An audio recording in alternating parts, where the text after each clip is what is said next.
Daron, thanks for being with us. You very early on seem to have found your path and locked into your career. For young people today, how did that happen, and what prompted you to get into your field and kind of keep at it? I think you need three things: passion, work, and luck. And I don't think you can dispense with any of those. I was very lucky because I actually got into economics because I was passionate. I was curious about the issues that occupied much of my research later on: the relationship between democracy, growth, technology, political and economic balances. And it was my wish to understand these things that drew me into economics.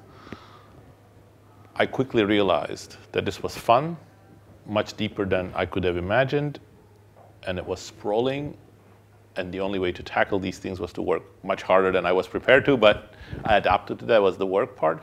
And then I've been lucky. I found myself in the right place at the right time, and some things that I did that were quite different from the way other people approached it sort of resonated. It could have gone other way, but all of those contributed. But because you need luck, you cannot say, I am determined to be successful. I'm determined to be the best in what I do. But that's not important, I think. If you really are passionate and you love what you're doing, I think that is reward enough. Why Nations Failed was a phenomenal success, and following that you got a lot of press, you got a lot of recognition worldwide and in Turkey. And how is Narrow Corridor a follow-up to that, or is it delving into something more specific, more different? It is really a continuation at some level, but we are completely changing the focus. Why is it a continuation? Because the main question in Why Nations Fail was the interplay between economics and political institutions. And we talked quite a bit about the evolution of political institutions, but that wasn't our focus. For example, how political institutions get built in very different ways. How do they interplay with norms? How do they inhibit or encourage political participation? And where do laws come from? What sort of political, social, and economic purposes they have? All of those were not the focus in Why Nations Fail. And the Narrow Corridor is really our attempt to delve deeper into the evolution of political institutions. And when we started thinking about this issue, we quickly converged on making liberty the broader question around which our inquiry is centered. Why? Because we didn't want to say that the only purpose of political institutions, or even the main purpose of political institutions, is economic growth. That is very important, but there is something broader than that. And liberty, especially in its more inclusive sense that we emphasize, which is not only you have the freedom to make choices, but you also have the opportunities to make that a reality, that really organizes our thinking about how different institutions work and what they make feasible or infeasible.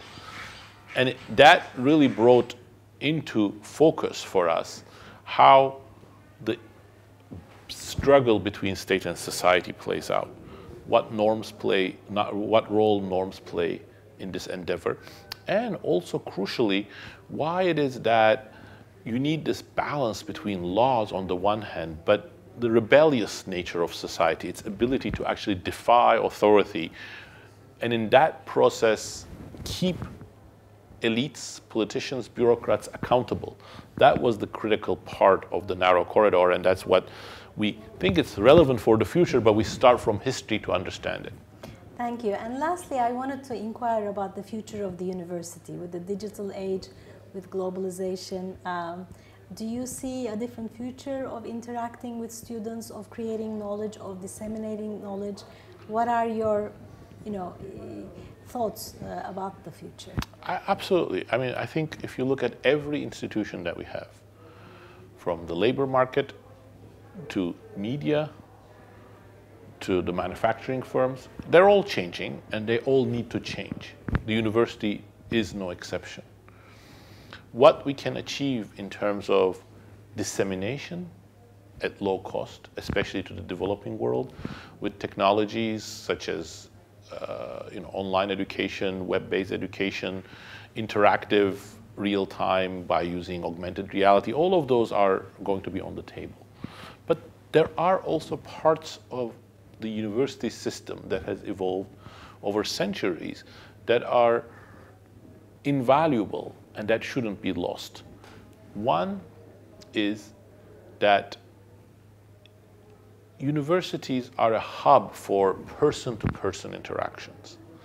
That you cannot achieve on the web, and that is critical both for research and for instruction. There are many parts of the lecturing that can be done online, but that person-to-person relationship between professor and student is really inspiring, is really an integral part of learning, and we cannot lose that. And that's really critical for research as well as for the development of the students. But secondly, universities are also a hub of freedom, autonomous thought that defies authority. Those are not very easy things to build, and we know from the Turkish history they're very, very, very slow developing, and they can easily be set back by political pressure on universities. If you take the universities out, we know the social media and we know the web-based interactions are not the best guarantor of autonomy, of truthfulness, of the respect and passion for truth. Those are really things that are really existing within the context that we have created in the university world.